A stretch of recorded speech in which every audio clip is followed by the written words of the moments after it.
మనము పాటించలేకపోతున్నాం. బోయలకు మూలపురుషుడు, భక్త కన్నప్ప, శబరిగుడు ఈ పురాణ దర్శనం ఈ బుక్కులో కనబడుతున్నారు. బ్రాహ్మణ కుమారుడు అని ఉంది స్టేట్మెంటు. మరి మీరు చూసే లోకంలో వాల్మీకి బోయ ఒకటి, అక్కడ చూసే ఒక గ్రంథాల్లో వాల్మీకి బ్రహ్మ కుమారుడు, బ్రహ్మపుత్రుడని బ్రాహ్మణ కుమారుడు ఉంది. మరి ఒకసారి మీరు వీడియో చూడండి. వాల్మీకి రామాయణంలో చాలామంది కల్పితాలు రకరకాలు రాశారు. వాల్మీకిని బోయవాడు కథని కొన్ని గ్రంథాలు ఉన్నాయి. అటువంటి గ్రంథాల మీద మనము బోయలందరూ కలిసికట్టుగా కేసు చేయాలి. అన్ని కులాలకు తెలుసు వీళ్ళు ఎంత అజ్ఞానంలో ఉన్నారు బోయలు అనేది అందరికీ తెలుసు. కాబట్టి ఇప్పుడైనా బోయ సోదరులారా మేలుకోండి, కోలుకోండి, ఎస్టీ సాధనకు పునరుద్ధరించండి, ఐక్యంగా ఉండండి. గ్రామంలో వాల్మీకి రామాయణం కొనుక్కొచ్చుకొని పెట్టుకోండి. ఒరిజినల్ బుల్లెల రామచంద్ర బుక్కే కొనుక్కొచ్చుకొని మిగతా యావ తీసుకోవద్దండి పిల్లరా. రామునికి భార్యలు ఉన్నట్లు, మద్యం చేసినట్లు, వాల్మీకి రాయడం అంతా కల్పితం అన్నట్లుంది. మీరే చదివారా, గ్రహించారా? మద్యం సారాయి తాగినట్ల, స్త్రీని అనుభవించినట్లు ఉంది. ఒకసారి ఆలోచించండి, చదవండి, గ్రహించండి. వాల్మీకి రామాయణాన్ని గురించి మరి ఈ విధంగా ఉందంట. మరి ఎంతవరకు నిజమో ఆలోచించండి. మరి వాల్మీకి రామాయణంలో మరి నేను ప్రచేతనకు వరుణకు విడవని చెప్పినారు. అక్కడ తను బ్రాహ్మణులు ఆనాడు అట్లా చేశారు. ఈరోజు మరి బ్రాహ్మణులు చదువు వేదాలు చదివేకి, క్షత్రియులు రాజ్యపైన, వైశ్యులు వ్యాపారం, బోయలు సంకనాయకు 150 ఉంటారు. కాబట్టి ఇప్పుడైనా బోయలు మేలుకొని ఇష్ట సాధన కొరకు సిద్ధపడండి, ఐక్యంగా ఉండండి.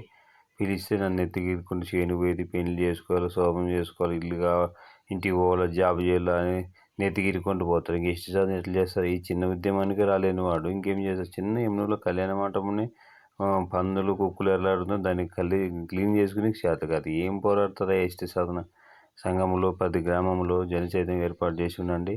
ఒకసారి వాల్మీకి రామాయణంలో కల్పితమా నిజమనేది ఒక ఆయన చెప్పినాడు, పూజారి. ఆ మాటలు వినండి.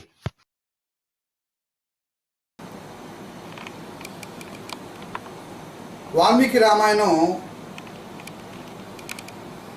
అయోధ్యకాండ అనే భాగాన్ని మీకు నేను చూపిస్తున్నాను.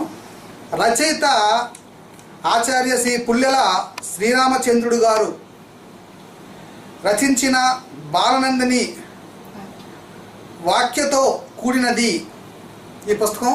మళ్ళీ చూపిస్తాను మీకు, కెమెరాకి మళ్ళా చూపిస్తున్నాను.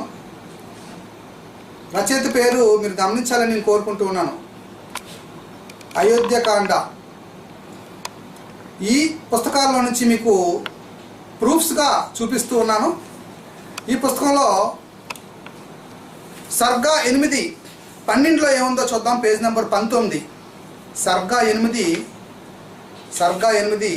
12, పేజ్ నెంబర్ 119. రాముని భార్యలందరూ సంతోషింపగలరు. భరతునకు క్షీణదశ కలుగుటచే నీ కోడళ్ళు సంతోష విహీనులయ్యెదరు. చూసారా? సేమ్ టు సేమ్ అంబేద్కర్ గారు ఎలాగైతే చెప్పారో అదే విధంగా రామాయణంలో కనబడుతూ ఉన్నది. రాముని భార్యలు అని చూసారా? రాముని భార్యలు అని ఉంది. కనుక అంబేద్కర్ గారు చెప్పింది రైట్. అంబేద్కర్ గంట మీకు ఎక్కువ తెలియదు, రామాయణంలో ఎలా ఉందో అలాగే ఆయన రాశారు. కనుక మీరు దాచకుండా చెప్పండి.